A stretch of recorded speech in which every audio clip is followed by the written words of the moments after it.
தமிழகத்துல இதுவரை இல்லாத தாவேகா தலைமையிலான ஒரு கூட்டணி, ஒரு பொழுதுபோக்கு கூட்டம், அமித்ஷா கூட்டணின்னு சொல்லுங்களேன். தாவேகா பின்னாடி பாஜக தான் இருக்கிறாங்கன்னு எப்படி நம்ப முடியும்? முழுக்க முழுக்க மதச்சார்பற்ற கருத்து கணிப்பு எல்லாம் வெளியிட்டாங்க. ஒரு கருத்து கணிப்புல கூட 5 சீட்டுக்கு மேல விஜய்க்கு கொடுக்கல. இப்போ அவர் சீஃப் மினிஸ்டரா வந்து உட்கார்றாருன்னா எப்படி வந்து உட்காருவார்? அந்த அளவுக்கு வந்து கருத்து கணிப்புகள்லாம் பாடு மட்டமா ஒருத்தர் கூட கணிச்சிருக்க மாட்டாங்க. ஜெயலலிதா மிரட்டுக்கு பயந்து கட்சியை கலைச்சிட்டு ஓடின ஒரு ஆடு அடுத்த மிரட்டில் அமித்ஷா கிட்ட இருந்து கட்சி ஆரம்பிச்சு வந்து உள்ள வந்துட்டாரு. தான் சீஃப் மினிஸ்டர் ஆகும் இந்த நிமிஷம் அவருக்கு தெரியாது. அதனால இப்படி ஸ்டாலின் எங்க இருக்கீங்க, என்ன இப்படி மாட்டி விட்டாங்க, வந்து காப்பாத்துங்கன்னு தேடுறாரு. நீங்க தேடுறத பாத்தீங்களே வரல என்னோட பாயா அப்படின்ட்டு விட்டாரு. எல்லாரும் அப்படி முடிச்சுட்டு அப்படிதான் வந்து காப்பாத்துவார்னு பார்த்தா வரல என்ன பாயா அப்படின்ட்டு போயிட்டாரு. திமுக கூட்டணியில கொள்கையால் இணைந்த கூட்டணி இப்படி சொல்லிட்டு இருந்த இன்னைக்கு எல்லாருமே விஜய் கிட்ட ஓடிட்டாங்களே. ஓடனவும் பூரா கொள்கையை இருந்தவனாவா இங்க 10 ரூபா கொடுத்துக்கிட்டு இருந்த இடத்துல உட்காந்துருந்தான். 15 ரூபா கொடுக்குற இடத்துக்கு போயிட்டான். 20 ரூபா கொடுத்தா அங்க போயிடுவான். அம்மா தாயே கருணாமூர்த்தி, அம்மா பரதேவதே, காடி மாதா அப்படின்னு எல்லாம் கெஞ்சாலும்ல ஒருவேளை சோத்துக்கு. விஜய் பின்னாடி போறதுக்கு காரணம் இதுதானே. அமித்ஷாவுடைய செல்ல குழந்தை, அமித்ஷாவுடைய கடைக்கண் பார்வை இருக்குது. எந்த ஆபத்து நமக்கு வரக்கூடாது அப்படின்னாக்கா விஜய் கிட்ட போறதா நல்லதுங்கிறதா இவ்வளவு பேர் போறாங்க. காங்கிரஸ்ல கூட இருக்குது, காங்கிரஸையும் சேர்த்து வைக்க எப்படி பாஜக? காங்கிரஸ்ல மாத்திரம் அத்தனை பேர் அப்படியே கொள்கை அடிப்படையில் தான் இருக்காங்கன்னு வச்சுக்கணும்பா. அதுவும் அரசியல் கட்சி தானே.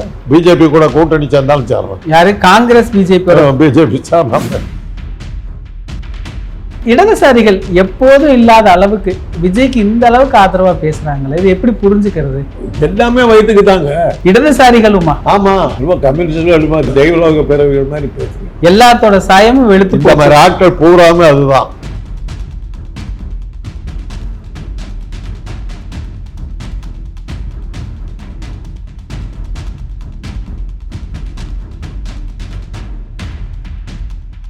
நேயர்களுக்கு வணக்கம். இன்று நம்மிடையே அரசியல் விமர்சகர் டாக்டர் காந்தராஜ் அவர்கள் இணைந்துள்ளார். சார் வணக்கம் சார். இப்போ தமிழகத்தில் இதுவரை இல்லாத ஒரு புதிய கூட்டணி, பேர் மட்டும்தான் வைக்கல, பேர் தேடிக்கிட்டு இருக்கிறாங்க. இந்த கூட்டணி எப்படி பாக்குறீங்க? இந்த கூட்டணி தாவேகா தலைமையிலான ஒரு கூட்டணி. இப்போ தாவேகாங்கிறதே ஒரு பொழுதுபோக்கு கூட்டம், அமித்ஷா கூட்டணின்னு சொல்லுங்களேன். அதில் என்ஃபோர்ஸ்மெண்ட் டைரக்டரேட் அதிகாரம் வந்து அமித்ஷா கிட்ட இருக்கிறவர்களும் அது ஸ்ட்ராங்காக இருக்கும். இது எப்படி சார்? இது இப்போ வரைக்கும் அது தாவேகா பின்னாடி அமித்ஷா தான் இருக்கிறாங்க, பாஜக தான் இருக்கிறாங்கன்னு எப்படி நம்ப முடியும்? முழுக்க முழுக்க மதச்சார்பற்றது. ஒரு சின்ன விஷயத்த சொல்றேன் கேட்டுங்க. கருத்து கணிப்பு எல்லாம் வெளியிட்டாங்க.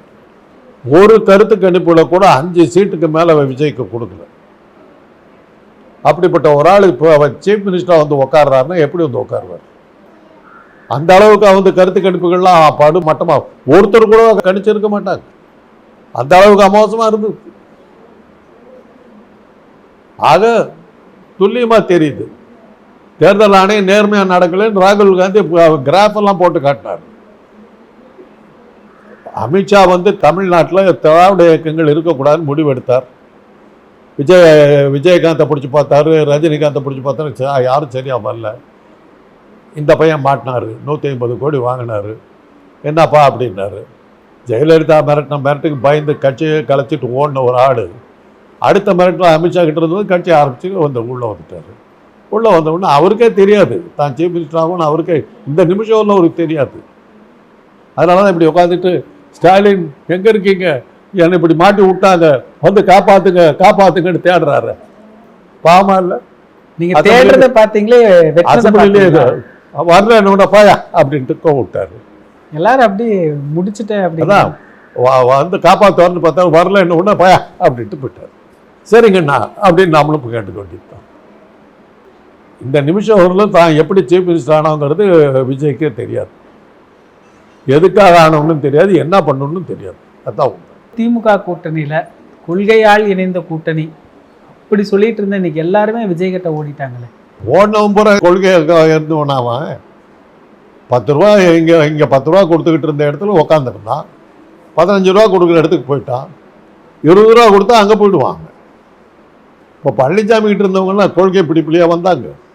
அவங்களுக்கு எம்ஜிஆர் தெரியுமா, ஜெயலலிதா தெரியுமா? எதுக்காக இருந்தாங்க? பழனிசாமி அமித்ஷா கிட்ட க்ளோஸாக இருக்கார். அதனால் அமித்ஷா மூலமாக நமக்கு எந்த ஆபத்து வரக்கூடாதுன்னாக்கா பழனிசாமி பின்னாடி இருக்கிறது தான் அத்தனை பேர் கூட இருந்தாங்க. அதை விட விஜய் வந்து அமித்ஷா கிட்ட இன்னும் நெருக்கமாக இருக்காருங்கிறது இப்போ தெரிஞ்சு போச்சு. ஏன்னா இதை விட பெரிய ஆளாக போயிட்டோம், நம்ம அங்கே போயிட்டோம்னா இன்னும் சேஃப்னு போகிறாங்க. இன்றைக்கி அவன் விஜய் பின்னாடி போகிறதுக்கு காரணம் இதுதானே. அமித்ஷாவுடைய செல்ல குழந்தை, அமித்ஷாவுடைய கடைக்கண் பார்வை இருக்குது, எந்த ஆபத்தும் நமக்கு வரக்கூடாது அப்படின்னாக்கா விஜய்கிட்ட போகிறது தான் நல்லதுங்கிறதா தான் இவ்வளோ பேர் போகிறாங்க, வேறு ஒன்றும் இல்லை. இப்போ எவ்வளவு பிரச்சனைகள் இந்த ஆட்சியில் நம்ம பார்க்குறோம், நிறைய நிலைப்பாடுகளை பார்க்குறோம், இது எதுக்குமே விஜய் பதில் சொல்லலை. ஆனால் விஜய்க்கு ஆதரவு தெரிவிக்கிறோம், வெளியிருந்து ஆதரவு தெரிவிக்கிறோம், கூட்டணியில் இடம்பெறல, அப்படியே மெல்ல மெல்லமாக நகர்ந்து இன்னைக்கு மந்திரி சபை வரைக்கும் இடம்பெற்றுட்டு விஜய்க்கு பதிலாக இந்த கூட்டணி கட்சிகள் பதில் சொல்கிறத எப்படி புரிஞ்சுக்கலாம்? அது விசுவாசத்தை எப்படி காட்ட சொல்கிறீங்க? இப்படியெல்லாம் சொன்னால் தான் ஏதாவது பதவி கிடைக்கும். ஒரு புலவர் வந்து அரசவையில் வந்து பையன் பாடுறாரு, மன்னனை புகழ்ந்து பாடுறாரு, சோத்துக்கு லாட்ரி, சோறு வேணும் மன்னா எனக்கு சோறு போடு அப்படிங்கிறாங்க, அதுக்கு புகழ்ந்து பாடுறாங்க. பாடி பரிசில் பெறும் புலவர்கள் இது எங்கே வந்து பார்த்து நான் தான் சொல்கிறேன், 10 ரூபா கிடைச்சத விட 15 ரூபா கொடுக்குறாங்கன்னா அங்கே போனாங்க, 20 ரூபா கொடுக்குறாங்கன்னா அங்கே போய்டுவாங்க, அவ்வளோதான். இன்றைக்கி இந்த கட்சி மாற்றம், தாவேக்காகிட்ட பெரிய கூட்டம் போகிறது எல்லாமே என்னன்னா அமித்ஷாவுடைய செல்வாக்கை காட்டுது, அவ்வளோதான். அமித்ஷாவும் ஞானேஷ்குமார் தேர்தல் ஆணையர் ஞானேஷ்குமாரும் எவ்வளோ சக்தி வாய்ந்த உள்ளாக இருக்காங்கங்கிறத இந்த கட்சி தாவல் பூரா காட்டுது. இதில் இப்போ அமித்ஷா, ஞானேஷ்குமார், இவங்க பாஜக இதெல்லாம் எடுத்துக்கலாம். ஆனால் காங்கிரஸில் கூட இருக்குது, காங்கிரஸையும் சேர்த்து வைக்க எப்படி பாஜக? காங்கிரஸில் மாத்திரம் அத்தனை பேர் அப்படியே கொள்கை அடிப்படையில் தான் இருக்காங்கன்னு வச்சுக்கணும்ப்பா. அதுவும் அரசியல் கட்சி தானே. அதனால் அரசியலுக்கு வர்றதே பிழைக்கிறதுக்கு வர்றோம், எங்கே போனால் லாபம் ஜாஸ்தி கிடைக்குமோ அங்கே போவோம், அவ்வளோதான். இவங்கெல்லாம் அந்த மாதிரி பிஸ்னஸ் மேன் வந்திருக்காங்க, எங்கே லாபம் அதிகமாக கிடைக்குதோ அந்த கட்சிக்கு போவாங்க, அவ்வளோதான். அது அவங்களெல்லாம் கொள்கைவாதிகள் அது இதுலாம் நீங்களாக எடுத்துக்கிட்டிங்கன்னா அது உங்கள் தப்பு, அவங்களுக்கு அதுக்கு சம்மந்தம். இந்த உதயநிதி சமீபத்தில் கூட சொல்கிறாரு சார், இந்த சோபா மாடல்னு ஏதோ சொல்கிறாரு, உங்களுக்கு ஏதாவது சந்தேகம்? எனக்கு அது சோபா மாடல்னால் என்னன்னு புரியல, என்னன்னு தெரியும், அதுக்கு அர்த்தமே எனக்கு விளங்கலை. அவர் சோபா கொடுத்து ஆட்சியில் வந்தாங்க அப்படின்னாலாம் தெரியாது, அது என்னன்னே உங்களுக்கு அது இது விமர்சனம் இல்லையா? அந்த எனக்கு அது என்னன்னே தெரியல. இந்த நிமிஷம் புரியாத ஒரு விஷயம் அந்த சோபா மாடல் தான். அது என்ன எதை வச்சு சொன்னாங்கன்னு தெரியல, ஏன்னா அந்த அளவுக்கு நான் அதை பார்க்கல, இந்த செய்திகளை பார்க்கல, அதனால தெரியல. இடதுசாரிகள் எப்போதும் இல்லாத அளவுக்கு விஜய்க்கு இந்த அளவுக்கு ஆதரவாக பேசுகிறாங்களே, இது எப்படி புரிஞ்சுக்கிறது? எல்லாமே வயிற்றுக்கு தாங்க இடதுசாரிகளுமா? ஆமாம், அவங்களுக்கு 2 சீட்டு வேணும், ரெண்டாவது அதில் தப்பு பண்ண மாட்டேன். நான் தான் சொல்கிறேன்னு, தவறு செய்யாத அரசியல்வாதி யார் சொல்லுங்க பாருங்க. இடதுசாரிகள், தொழிலாளர்கள், இத்தனை நாள் அத்தனை உழைக்கும் வர்க்கத்துக்காக உழைத்தவர்கள், அவங்க ஒரு காலத்தில் அவங்க இருந்தாங்க, அரசியல் ரீதியாக அவங்க வந்து வெவ்வேறு கட்சியில் இருப்பாங்க. தொழிற்சங்கம்னு வந்ததுன்னா கம்யூனிஸ்டுகள் பின்னாடி தான் தொழிலாளர் இருப்பாங்க. இன்றைக்கி அதெல்லாம் அவங்களை இழந்துட்டாங்களே. இன்றைக்கி தொழில்களே இல்லைங்கிறது அது வேறு விஷயம். இன்றைக்கி தொழிற்சங்கவாதிகள்ங்கிறது கம்யூனிஸ்ட் கையிலேருந்து போய் ரொம்ப காலம் ஆச்சு. இன்றைக்கி அவங்க இந்த மாதிரி சில காம்ப்ரமைஸ் எல்லாம் பண்ணி ஒரு எம்எல்ஏ எம்பி வாங்கி அப்படி தான் அவங்க கட்சி நடந்துக்கிட்டு இருக்கு. எத்தனை பேர்த்துக்கு கம்யூனிஸ்டுகளுடைய சின்னம் தெரியும் சொல்லுங்க பார்க்கலாம். உங்களுக்கு தெரியுமா கம்யூனிஸ்டுகளுடைய தேர்தல் சின்னம் என்னன்னு தெரியுமா சொல்லுங்க முதல்ல. சுத்தியல், கதிரறிவாள், சுத்தியலும் அறிவாளர். எத்தனை பேர்த்துக்கு தெரியும்? கூட்டணி கட்சியோட இருந்துக்கிட்டு தான் அவங்க பொழப்பு நடத்திக்கிட்டு இருக்காங்க. திமுககாரம் ஓட்டு போட தான் தப்பிக்கிறாங்க. அதனால் அவங்க ரொம்ப கம்யூனிஸ்டுகள் தெய்வலோக பிறவிகள் மாதிரி பேசுகிறீங்க. எல்லோரும் ஒரே விஷயந்தான், எல்லாமே இந்த வயிறு தான். எனக்கு ஆபத்து வரக்கூடாது, நான் பிழைக்கிற பொழப்பில் மண் உழவக்கூடாது, அதில் ஆபத்து அந்த பொழப்புக்காக என்னை வந்து உள்ளே தள்ளிடக்கூடாது. இந்த எண்ணங்கள் இருக்கிறவங்க அத்தனை பேரும் இன்னைக்கு இருக்கிற சூழ்நிலையில் அமித்ஷாவுடைய செல்ல குழந்தையாக கருதப்படுகிற விஜய்கிட்ட தான் போவாங்க. ரொம்ப சுலபமாக தான் இன்றைக்கி இருக்கிற சிச்சுவேஷன். இதில் ஏன் பாஜகவை எதிர்க்கலை அப்படின்னு கம்யூனிஸ்ட் கிட்ட கேள்வி கேட்குறாங்க. அவங்க சொல்கிறாங்க விஜய் இப்போ தான் அரசியலுக்கு வந்திருக்கிறாரு, அவர் புதுசு, இப்போ தான் ஆட்சியில் வந்திருக்கிறாங்கன்னு கம்யூனிஸ்டுகள் பதிலளிக்கிறாங்க. அதான் சொல்கிறேன்னு, கன்வெர்ட்டு தன்னை நிரூபிக்கிறாங்க பாருங்கள். உங்களுக்காக நாங்கள் வாதாடுறோம் பாருங்கள், என்னை கவனிக்கக்கூடாதா அப்படிங்கிறது. பாடி பறிச்சல் இது பண்ணாங்க, இவ்வளோ நல்ல பாட்டு பாடிங்க, கொஞ்சம் பறித்து கொடுக்கக்கூடாதா? நாகேஷ் சொல்கிற மாதிரி தான், குறைகள் இருந்தால் எவ்வளோ குறைகள் இருக்குதோ அவ்வளோ குறைச்சிக்கிட்டு அதுக்கு தகுந்த மாதிரி காசு கொடுங்க. அந்த மாதிரி ஆட்கள் அவங்க. திருமாவளவனையும் அந்த இடத்துல தான் நம்ம ஏற்றுக்கணுமா? திருமாவளவனை வந்து நீங்கள் கொஞ்சம் நான் அதில் கொஞ்சம் வித்தியாசப்படுறேன். திருமாவளவன் வந்து ஒரு தன்னுடைய இனத்துக்காக கஷ்டப்படுறார். அந்த இனம் வந்து பட்டியல் இனமாக இருக்குது. அவங்கள வந்து சமூக அங்கீகாரம் இல்லை. சமூக அங்கீகாரம் அவங்களுக்கு வேணும்னா அவர் ஒரு மீட்டிங்கில் சொன்னார், எனக்கு சில பதவிகள் இருந்தால் தான் நான் அதிகாரிகளை பார்க்க முடியும், அதிகாரிகளை பார்த்தா தான் சில வேலைகளை செய்ய முடியும், அது மாதிரி செஞ்சால் தான் எனக்கு சமூக அங்கீகாரமும் கிடைக்கும், இது அரசியல் அங்கீகாரமும் கிடைக்கும். அதுக்காக தான் நான் தேர்தலில் நிற்கிறேனே ஒழிய இந்த ஒரு எம்எல்ஏ சீட்டு ஒரு எம்பி சீட்டுக்காக நான் இது பண்ணுறதில்ல, இதுக்காக தான் நான் கூட்டணிக்கு போகிறேன் அப்படின்னாரு. எந்த கூட்டணி ஸ்ட்ராங்காக இருக்குதுன்னு நினைக்கிறாரோ அங்கே போய் சேர்றதில்ல, தப்பு இல்லை. ஏன்னா அவர் வந்து ஒரு பட்டியல் இனத்தை சேர்ந்த ஒரு மக்களுக்காக இது பண்ணார். சமூக நீதிக்காக கஷ்டப்படும் போது இந்த காம்ப்ரமைஸ்லாம் அவர் பண்ணித்தான் ஆகணும். அதனால் அவரை வந்து நான் தப்பு சொல்கிறதுக்கு நான் திருமாவளவன்ட்டே ஒரு கேள்வி கேட்குறாங்க, என்ன சார் இது டெல்லி பிரதிநிதி தமிழ்நாடு சார்பாக அதை போய் இப்படி வேற ஊருக்காரங்களை வைக்கிறாங்களே இதெல்லாம் அப்படின்னு கேட்கும்போது அவர் சொல்கிறாரு, அது வந்து அவங்க சொந்த கட்சி பிரச்சனை, அதில் நான் தலையிட விரும்பல. நியமிக்கிறத பற்றி கேட்டதுக்கு அந்த பதில சொல்கிறாரு, நியமனத்தை ரைட்டுன்னு சொல்லலை, அது அவங்க கட்சி அவங்க முடிவு எடுத்தால் நான் என்ன பண்ண முடியும். கடுமையாக கண்டிச்சிருக்கணும்ல. இந்த அளவுக்கு இப்போ நீங்கள் திருமாவளவனுடைய நிலைப்பாட்டில் நீங்கள் ஒரு விமர்சனத்தை வைக்காத போது இல்லை அந்த அவர்கிட்ட கேட்ட கேள்விக்கு அதுதான் பதில். அவங்க உட்கட்சி விவகாரத்தை நான் எப்படி தலையிட முடியும்? அந்த நியமனத்தை அவர் ஆதரிக்கலையே, நியமனத்தை அவர் ஆதரிக்கலை. அவங்க நியமிக்கிறாங்கன்னாக்கா அதில் நான் எப்படி தலையிட முடியும்னு தான் கேட்குறாரு. இப்போ விஜய் வந்து எப்படி தலைவர் ஆகலாம்னு கேட்டால் அவங்க உள்கட்சி விவகாரம், அவரை ஆதரிக்கிறீங்களா இல்லையாங்கிற கேள்வி வேற, இவரை போட்டது சரியா இல்லையாங்கிற கேள்விக்கு அவர் பதில் சொல்லியிருந்தா பரவாயில்ல. அவரை போட்டிருக்காங்களே அதுக்கு என்ன சொல்கிறீங்கன்னு கேட்டாங்க, 10ஆம் பொதுவில் கேட்டாங்க. அது அவங்க உள்கட்சி விவகாரம், அதில் நான் எப்படி தலையிட முடியும்? அவ்வளோதான். வைகோ அடுத்த எம்ஜிஆர் விஜய்ங்கிறாரு, காதர் மொய்தீன் நிலைமை அப்படி இருக்குதுங்க. அம்மா தாயே கருணாமூர்த்தி, அம்மா பரதேவதே, காடி மாதா அப்படின்லாம் கெஞ்சணும்ல ஒருவேளை சோத்துக்கு. காதர் மொய்தீன் அவருடைய நிலைப்பாடு என்ன? இங்க சமூகமே விஜய் பின்னாடி திரண்டிருக்கு, ஒரு பெரிய எழுச்சி இருக்கு, நல்லா பேசுறாரு. அவருக்கு தான் ஆஃபர் கொடுத்துருக்காங்க, போயிருக்காரு, அவ்வளோதான். நான் தான் சொல்கிறேன், இவங்க எல்லாமே வந்து 10 ரூபா வாங்கிட்டு இருந்த இடத்துல 15 ரூபா கிடைக்குதுன்னா அங்கே போகிற ஆட்கள், அவ்வளோதான். எல்லாத்தோட சாயமும் வெளுத்து இந்த மாதிரி ஆட்கள் பூராமே அதுதான். இதுக்கு மேலே இன்னொரு ஆள் 5 ரூபா ஜாஸ்தி கொடுக்குறான்னா அங்கே போய்ட்டு ஒரு காதர் போயிட்டுன்னு எவரை சொல்கிறீங்க, அங்கே போய்ட்டு வருது. இப்போ நீங்கள் சொல்கிற மாதிரி எல்லாத்தோட சாயமும் வெளுத்து போச்சு, அப்போ புரிஞ்சுக்க முடியும். அரசியல்வாதிகளை பற்றி நான் சொன்ன பல கமெண்ட் எல்லாம் நீங்கள் எடுத்து பார்த்தீங்கன்னா தெரியும். பொழைக்கிறதுக்கு வர்றான், அவங்க இன்னைக்கு 1 கோடி ரூபா செலவு பண்ணால் 5 வருஷத்தில் 10 கோடி சம்பாதிக்க முடியும்னு எண்ணத்தில் இருக்கவன் தான் இன்னைக்கு அரசியலுக்கு வந்திருக்கான். அந்த கூட்டம் தான் இன்னைக்கு இதெல்லாம். இதில் இப்போ இந்த திமுக அதிமுக கூட்டணி இதை வந்து பெரிய அளவில் பேசுகிறாங்க. இதை பேசுகிறவங்க ஏன் தாவேக்காவுடைய இந்த குதிரை பேரம் அவங்க நடத்தக்கூடிய அதில் பின்னணியில் யார் இருக்கா? என்ஃபோர்ஸ்மெண்ட் டைரக்டரேட் இருக்கு, லட்சியமெல்லாம் அந்த பக்கம்தான். சும்மா ஒரு லட்சியவாதின்னு நீங்கள் தான் உனக்கு எதுக்காக அரசியலில் இருக்குன்னு கேட்டால் பதில் சொல்கிறதுக்காக சில லட்சியங்கள் சொல்லிகிட்டு இருப்போம். இவங்களுக்கெல்லாம் என்ன லட்சியம்? சம்பாதிக்கிறது தவிர. இன்றைக்கி வைகோ அந்த சேட்டை தான் சேர்ந்துருக்காரு. அரசியல் அவர் ஆரம்பிச்சு இது வரலும் நடத்திக்கிட்டு இருந்த இன்றைக்கி வரலும் நம்ம நடத்தி அந்த காலத்தில் அவரை லட்சியவாதி நினச்சிக்கிட்டு இப்போ நல்லா தெரியுது, அவர் லட்சத்துக்காக அலைகிறவர் நல்லா தெரியுது. அதே கூட்டம் தான் அவங்க.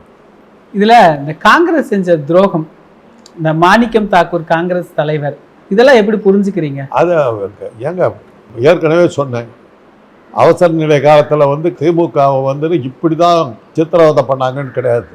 இந்திரா காந்தி அவசர நிலை முடிஞ்ச உடனே இந்திரா காந்தியோட போய் கூட்டணி வச்சாருல்ல, அப்போ கலைஞர் துரோகம் பண்ணாரு தானே சொன்னாங்க. அந்த கூட்டணி அவங்க ஏற்றுக்கலையே, மக்கள் ஏற்றுக்கலையே. 77 எம்ஜிஆர் வந்ததுக்கு சுலபமாக ஜெயித்தது காரணம் அதுதானே. இந்திரா காந்தியும் கலைஞரும் கூட்டணி சேர்ந்து மக்கள் ஏற்றுக்கலையே, தோத்தானே பண்ணாங்க. இப்போ இந்த காங்கிரஸ் வந்து ஒரு சரியான நிலைப்பாடை எடுத்திருக்கு. அவங்க காலகாலமாக அப்படித்தாங்க இருக்கிறாங்க, இன்னைக்கு நேற்று இல்லை, அவங்க சுதந்திர காலத்திலேருந்து அப்படித்தான் இருக்காங்க. மிதவாதிகள் தீவிரவாதிகள் 2 பேர் இருந்தாங்க. சுபாஷ் சந்திர போஸெல்லாம் தீவிரவாதியாக இருந்தாங்க, நேருவெல்லாம் மிதவாதிகளாக இருந்தாங்க. பேசி தீர்த்துக்கோன்னாங்க. சுபாஷை வந்து எதிர்த்து போராடி தான் நம்ம ஜெயிக்கணும்னு சொன்னார். அது மாதிரி எல்லா காலத்தையுமே அவங்க கட்சி அப்படி தான் இருந்துருக்கு. ஆனால் இன்றைக்கி இருக்கிற அரசியலில் வந்து எங்கே போய் சேர்ந்தா இது கிடைக்குங்கிறதுக்கு தான் போயிட்டுருக்குறாங்க. யாரு கண்டா பிஜேபி கூட கூட்டணி சேர்ந்தாலும் சேரணும் சொல்ல முடியாது. யாரு? காங்கிரஸ் பிஜேபி பிஜேபி சேரலாமே, ஏதாவது ஒரு காரணத்தை காட்டிட்டு போகலாம்ல. இப்போ சமீப காலமாக ராகுல் காந்தி கிட்ட ஒரு வேகத்தை நான் பார்க்கல. கொஞ்ச நாள் அவர் பேரே அடிப்படல, இடத்தால காணாம போயிட்டார். ஏன்னா நீங்க பெரிய அளவுல ராகுல் காந்தியுடைய பிரச்சாரமும் அவருடைய யுத்திகளும் பாஜகவுக்கு எதிரான நிலைப்பாடையும் நீங்க தொடர்ந்து விமர்சிக்காம நம்பிக்கை தான் வச்சோம். அவரும் ஒரு அடுத்த வைக்க மாதிரி போயிடுவார் போட்டிருக்கு, பயமா இருக்குது. அந்த அளவுக்கு கேவலமா போக மாட்டாரு சொல்றேன். இப்போ நீங்கள் பாஜகவோட கூட்டணினாலே அது முடிஞ்சு போச்சு அவருக்கு. லட்சியம் அடிமட்டத்திலிருந்து அது வேறுபாடு. அது வலது கைனா இது இடது கை, அது வடதுருவம்னா இது தென்துருவம். சேர்றதுக்கே சான்ஸ் கிடையாது. அதே தான் இப்போ திமுக வந்து பாஜக கூட சேர்றதுக்கு ஒரு தடவை சேர்ந்தாங்க. வாஜ்பாய்ங்கிற ஒரு நல்ல மனிதர் இருந்ததுனால நான் சேர்றேன்னு கலைஞர் ஒரு இது சொன்னார். அதுக்கப்புறம் இவங்களே போய் சேரணுன்னா கூட அவங்க சேர்த்துக்க மாட்டாங்க. ஏன் இவ்வளோ வன்மம் திமுக மேலே? இப்படி சொன்னாக்கா விஜய் நமக்கு பெரிய பதவி கொடுப்பாருங்கிறதுக்கு தான். அது என்ன சொல்லுவாங்கன்னா, மதம் மாறி வர்றாங்கல்ல, அவன் தான் அந்த எந்த மதத்துக்கு புதுசாக போயிருக்கானோ அந்த மத கடவுள்களை அவன் தான் பெருசாக கும்பிடுவான். கன்வெர்ட்ஸ் ஆர் மோர் ஃபேனட்டிக்ஸ் அப்படிம்பாங்க. அதனால் இந்த மாதிரி மதம் மாறி போகிறவனுக்கு மாதிரி கட்சி மாறி போகிறவனுக்கு தான் அந்த புதுசாக எந்த தலைவனத்தையும் அவன் தலையில் தூக்கிட்டு ஆடுவான். ஒரு முஸ்லீம் லீடர் ஒருத்தர் போனார், இஷ்டத்துக்கு திமுக தாக்கி பேசினார். அது அப்படி பேசுவதன் மூலமாக தனக்கு பதவி கிடைக்குங்கிறது. எல்லாமே வயிற்றுக்கு தான், எல்லாமே வயிற்றுக்கு தான். இப்போ ஸ்டாலின் வைகோவெல்லாம் நம்பியிருக்கக்கூடாது, உங்களுக்கு ரொம்ப முக்கியத்துவம் கொடுத்துருக்கக்கூடாது அப்படின்னு ஒரு பார்வை. அரசியலில் இதெல்லாம் நீங்கள் பார்க்கவே முடியாதுங்க. இப்போ நீங்கள் உலக யுத்தம் நடத்த போது, இரண்டாவது உலக யுத்தம், யூதர்களுக்கு எகென்ஸ்டாக ஹிட்லர் கூட்டணி வைக்கிறார். இத்தாலியை சேர்ந்த முசோலினி, ஜப்பானை சேர்ந்த மன்னர் ஹிரோஹிட்டோ, ஹிட்லர், இவங்க 3 பேரும் ஒன்றா சேர்றாங்க. அவங்க கேட்கறதுக்கு முன்னாடி அவங்களோட கூட்டணிக்கு சேர்ந்து யூதர்களை ஒழிக்கணும்னு போனது யார் தெரியுமா? ஸ்டாலின், ரஷ்யாவுடைய ஸ்டாலின். ஹிட்லர் அவரை ஒத்துக்கல. ஊரில் வந்து பாதி பதவியில் வந்து யூதர்களை வச்சுக்கிட்டு இருக்கிற நீ வந்து யூதர் எழுத்து வருவியா, ஒன்றா நம்ப முடியாது, சேர்த்த முடியாது. அதுக்கப்புறம் தான் அவர் அமெரிக்கா பக்கம் போனார். இல்லாட்டி ஹிட்லரோட சேர்ந்து அவர் யூதர்களுக்கு எதிராக தான் இருந்திருப்பார். இதெல்லாம் வந்து அவர் எப்படி நீங்கள் விட்டு வச்சிருக்கான்னு கேட்கவே முடியாது. அன்னைக்கு நேரத்தில் அவரை நம்பணும். வர்றவங்களெல்லாம் முடியாதுன்னு சொல்லிட்டு இது பண்ணிட்டு இருந்தால் நடக்காது. இப்போ அன்புமணி என்ன சொன்னார்? நான் முதலமைச்சர் ஆனால் மதுக்கடைகளெல்லாம் மூடுவது தான் என்னுடைய முதல் கை எழுத்துனார். நான் ஒரு கேள்வி கேட்டேன், எங்கேயோ செய்யறதுக்கு குடிப்பவர்கள் கட்சியில் உறுப்பினர்களாக இருக்க முடியாதுன்னு சொல்லிட்டு குடிக்கிறவங்களெல்லாம் கட்சி விட்டு நீக்க பார்க்கலான்னு. இன்றைக்கி ஒன்று நடக்குது. இவங்க குடிப்பாங்க, ஆனால் கடையை மூடுவாங்களா? எப்படி நம்புறத? இது எப்படி நம்ப முடியும்? அது மாதிரி அந்த நேரத்தில் அவர் வந்து தன்னுடைய இதெல்லாம் விசுவாசத்தை காட்டினதுக்கப்புறம் அதை நம்பி தான் அவர் உள்ளே விட்டாங்க. யாரையும் நீங்கள் ஒவ்வொருத்தருக்கும் மேலேயும் குறை கண்டுபிடிச்சிட்டு இருந்தால் கட்சியில் ஈக்காக்கா இருக்காது. நிகழ்கால அரசியல் குறித்து பல தகவல்களை பகிர்ந்து கொண்டதுக்கு நன்றிங்க சார். உங்களுக்கு இந்த வீடியோ பிடிச்சிருந்துச்சுன்னா லைக் பண்ணுங்கள், கமெண்ட் பண்ணுங்கள். மறக்காமல் திஸ் இஸ் தமிழ் சேனலுக்கு சப்ஸ்கிரைப் பண்ணுங்கள்.